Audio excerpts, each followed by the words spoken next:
আসসালামু আলাইকুম। যারা ভিডিওটি দেখছেন সবাইকে শুভেচ্ছা এবং স্বাগতম জানাচ্ছি।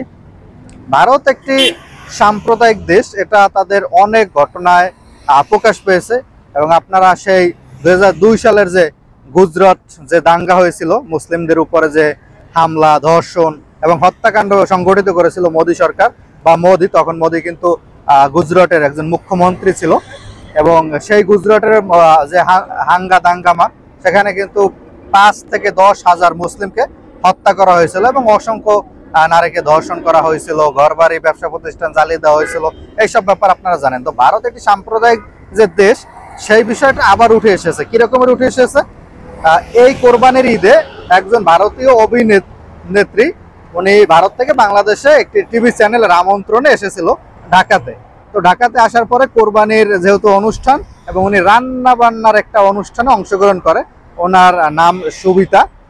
তো উনি আসার পরে বাংলাদেশে ওখানে রান্না বান্নার একটা অনুষ্ঠানে গরুর মাংস রান্নার একটি প্যাকেজ ছিল, যেহেতু রান্না বান্নার প্যাকেজ ছিল টোটাল সবকিছু মিলিয়ে। তো সেই রান্নাবাড়ি, অর্থাৎ উনি রান্নাও করেন, উনি পাশে দাঁড়িয়ে দাঁড়িয়ে সেই গরুর গোশ যে রান্না বা গরুর মাংস যে রান্না, সেটা উনি দেখতেছিলেন। তো দেখার পরে যাই হোক, এটা ঈদের সময় একটা অনুষ্ঠান গেছে বাংলাদেশের, এটা একটা স্বাভাবিক অনুষ্ঠান। তো উনি যখন বাংলাদেশ থেকে ভারতে গেলেন, ভারতে যাওয়ার পর উনি এখন বাসাবন্দী হয়ে আছেন, অর্থাৎ উনি এখন বাসা থেকে বের হতে পারছেন না। ওনার স্কুলে বাচ্চা দিতে পারতেছেন না, সেই বাচ্চা বাসার মধ্যে আটকানো এবং ওনাকে হত্যা এবং ধর্ষণের অনবরত হুমকি দেওয়া হচ্ছে। এবং উনি যেটুকু চলাচল করতেছেন সেটা পুলিশি প্রহরায়, মানে পুলিশের মাধ্যমে ওনার চলাচল করতে হচ্ছে। এবং শিশুকে, তার একটা শিশু ছেলে আছে, তাকেও বাসায় বন্দি করে রাখতে হয়েছে, স্কুলে পাঠাতে পারতেছেন না। তো এই যে ভারতের যে সাম্প্রদায়িকতা, আমরা সবসময় বলে থাকি যে বাংলাদেশ, এমনিতেই সবাই জানেন যে বাংলাদেশকে অসাম্প্রদায়িক দেশ এবং এখানে আমরা হিন্দু মুসলিম সবাই কিন্তু মিলেমিশে থাকি। আমি ব্যক্তিগতভাবে নিজে যদি বলি, আমারও অনেক হিন্দু ফ্রেন্ড আছে, ভাই ব্রাদার আছে, বন্ধু আছে, ছোট ভাই আছে এবং আমি কিন্তু বিভিন্ন পূজা হিন্দুদের, ওদের অনুষ্ঠানে কিন্তু আমি নিজে যাই, ওদের দাওয়াতে, এবং আমি ওদের যে খাবার টাবার এগুলোও কিন্তু অনেকবার খেয়েছি এবং ওরাও আমাদের সাথে এতটা মানে সম্পর্কদের, ওরাও কিন্তু আমাদের বিভিন্ন অনুষ্ঠান প্রোগ্রামে ওরা আসে, বা বললেই আসে, না বললে ওরা আসে, এইরকমের। কিন্তু বাংলাদেশের যে এত একটা সুন্দর সম্পর্ক, কিন্তু এটা কিন্তু ভারতে নাই। ভারতে দেখেন, সামান্য এই যে গরুর গোশ রান্না করছে সেই নেত্রী বা এই যে অভিনেত্রী, উনি পাশে দাঁড়িয়ে দাঁড়িয়ে এই ব্যাপারটা দেখছেন, শুধু দেখছেন, এটুকু, উনি রান্নাও করেন নাই। সেই জন্য গরুর গোশ কেন রান্না করলো কিংবা রান্না দেখলো, এই জন্য তাকে ভারতেই এক ঘরে করে রাখা হয়েছে। তো এই ভারতের এত বড় একটা রাষ্ট্র, যেখানে এত মানুষ, এত বন্যর মানুষ এখানে বসবাস করে, কিন্তু সেখানে এই সাম্প্রদায়িকতা কিন্তু কখনো বন্ধ হয় নাই।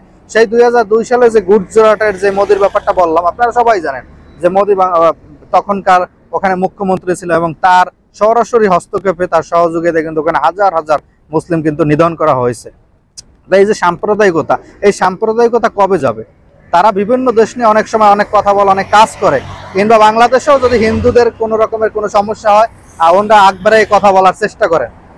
কিন্তু এই যে এখন যে একজন এই যে অভিনেত্রী, উনি যে বন্দি অবস্থায় আছেন, হুমকি অবস্থায় আছেন, ওনার জীবননাশের হুমকি উনি প্রতিনিয়ত পাচ্ছেন, ওনার ব্যাপারে কোনো তেমন কিন্তু পদক্ষেপ নেওয়া হচ্ছে না। কিন্তু ভারতের এই যে সাম্প্রদায়িকতা, এই সাম্প্রদায়িকতা থেকে বের হয়ে আসা উচিত। কারণ একজন নেত্রী, তিনি একজন অভিনেত্রী, তিনি বিভিন্ন রকমের কাজ করবেন, এটাই স্বাভাবিক কিছু। কিন্তু সেখানে কেন হুমকির বিষয়টা সামনে আসবে? কিন্তু বাংলাদেশে তো এরকমের আসে না। বাংলাদেশে তো অনেক হিন্দুরা যেমন মুসলিমদের বাসায় আসে, আবার অনেক মুসলিমও হিন্দুদের পুজোয় যায়, কই তখন তো এরকমের ঝামেলা হয় না। কিন্তু ভারতে কেন হবে? তো এইরকম সাম্প্রদায়িকতার ব্যাপারে নিন্দা জানাচ্ছি এবং এই অভিনেত্রীকে যেন তার স্বাভাবিক যে কার্যক্রম, সেই কার্যক্রমগুলো যাতে করতে দেয়, সেই ব্যাপারে যে ভারতীয় যে প্রশাসন, তাদের আসলে সহযোগিতা করা উচিত। এবং এই যে তার যে শিশু বাচ্চা আছে, তিনি যাতে স্কুলে যেতে পারেন, পড়াশোনা করতে পারেন, সেই ব্যাপারটা দেখা উচিত। এবং এদের যে পরিবারের যে নিরাপত্তা, সেই নিরাপত্তাটাও নিশ্চিত করা উচিত। একই সাথে এই সাম্প্রদায়িকতা পরিহার করে একটা ভালো অসাম্প্রদায়িক রাষ্ট্র ইন্ডিয়ার গড়া উচিত, যেটা মোদি আগেও করছে, এখনো সেটা এখানে অব্যাহত আছে। তো এগুলো আসলে ঠিক না। তো যাই হোক, ভিডিওটা ভালো লাগলে অবশ্যই শেয়ার করে দেবেন, পেজে নতুন হলে ফলো দিয়ে পাশে থাকবেন, ইউটিউবে সাবস্ক্রাইব করে পাশে থাকবেন। ইনশাল্লাহ আরেকটি ভিডিওতে আপনাদের সাথে আবার দেখা হবে। আসসালামু আলাইকুম।